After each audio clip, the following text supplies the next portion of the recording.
The reserve of Humphrey, the expressions he had made use of, the repulse of Clara, and her not having seen anything of Edward during his illness, added to his sudden and unexpected departure without a word to her, had broken her spirits, and she sank beneath the load of sorrow.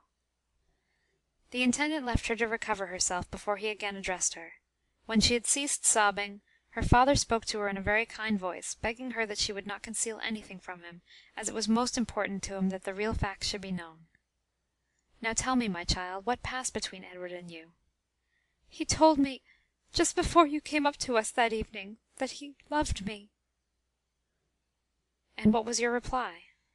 I hardly know, my dear father, what it was that I said. I did not like to be unkind to one who saved my life, and I did not choose to say what I thought because he was of low birth. And how could I give encouragement to the son of a forester without your permission?"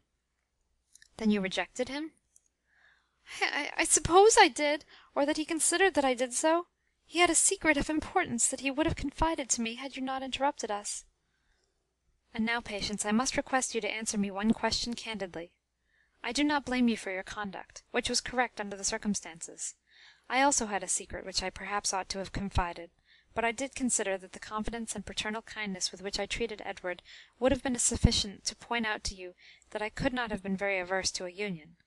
Indeed, the freedom of communication which I allowed between you must have told you so, but your sense of duty and propriety has made you act as you ought to have done, I grant, although contrary to my real wishes." "Your wishes, my father?" said Patience. "Yes, my wishes. There is nothing that I so ardently desired as a union between you and Edward, but I wished you to love him for his own merits."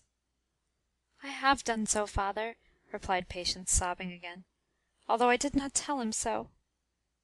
The intendant remained silent for some time, and then said, "There is no cause for further concealment, Patience. I have only to regret that I was not more explicit sooner. I have long suspected, and have since been satisfied, that Edward Armitage is Edward Beverley, who, with his brothers and sisters, were supposed to have burned to death at Arnwood." Patience removed her handkerchief from her face, and looked at her father with astonishment. "I tell you that I had a strong suspicion of it, my dear child, first from the noble appearance, which no forest garb could disguise. That when at Lymington I happened to fall in with one Benjamin, who had been a servant at Arnwood, and interrogated him closely. He really believed that the children were burned. It is true that I asked him particularly relative to the appearance of the children, how many were boys and how many were girls, their ages, etc. But the strongest proof was, that the names of the 4 children corresponded with the names of the children of the forest, as well as their ages, and I went to the church register and extracted them. Now this was almost amounting to proof, for it was not likely that 4 children in the forest cottage should have the same ages and names as those of Arnwood. After I had ascertained this point, I engaged Edward, as you know, wishing to secure him, for I was once acquainted with his father, and at all events well acquainted with the colonel's merits. You remained in the house together, and it was with pleasure that I watched the intimacy between you, and then I exerted myself to get Arnwood restored to him. I could not ask it for him, but I prevented it being given to any other by laying claim to it myself. Had Edward remained with us, all might have succeeded as I wished, but he would join in the unfortunate insurrection. I knew it was useless to prevent him, so I let him go. I found that he took the name of Beverley during the time he was with the king's army, and when I was last in town, I was told so by the commissioners, who wondered where he had come from. But the effect was, that it was now useless for me to request the estate for him, as I had wished to do. His having served in the royal army rendered it impossible. I therefore claimed it for myself, and succeeded. I had made up my mind that he was attached to you, and you were equally so to him, and as soon as I had the grant set down, which was on the evening he addressed you, I made known to him that the property was given to me. And I added, on some dry questions being put to me by him, relative to the possibility of there being still existing an heir to the estate, that there was no chance of that, and that you would be the mistress of Arnwood.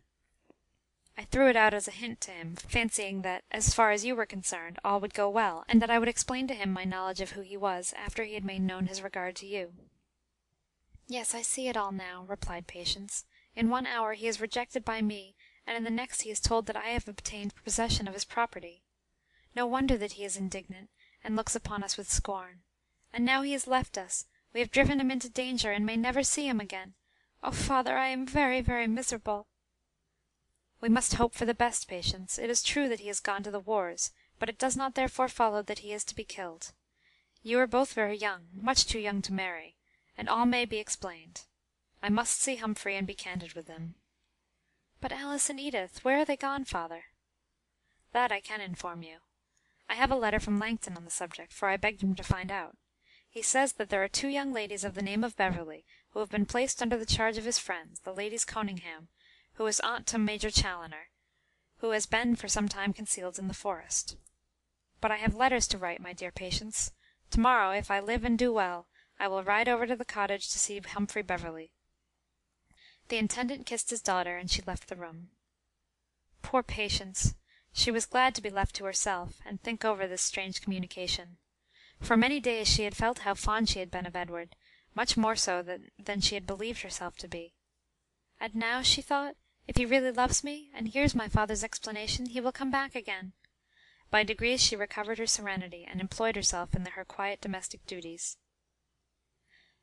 Mr. Heatherstone rode over to the cottage the next day, where he found Humphrey busily employed as usual, and, what was very unusual, extremely grave. It was not a pleasant task for Mr. Heatherstone to have to explain his conduct to so very young a man as Humphrey, but he felt that he could not be comfortable until the evil impression against him was removed, and he knew that Humphrey had a great deal of sterling good sense. His reception was cool, but when the explanation was made, Humphrey was more than satisfied, as it showed that the Intendant had been their best friend, and that it was from a delicacy on the part of Patience, rather than from any other cause, that the misunderstanding had occurred. Humphrey inquired if he had permission to communicate the substance of their conversation to his brother, and Mr. Heatherstone stated that such was his wish and intention when he confided it to Humphrey. It is hardly necessary to say that Humphrey took the earliest opportunity of writing to Edward at the direction which Chaloner had left with him. End of chapter 26. Recording by Kalinda in Raymond, New Hampshire, on September 27th, 2007.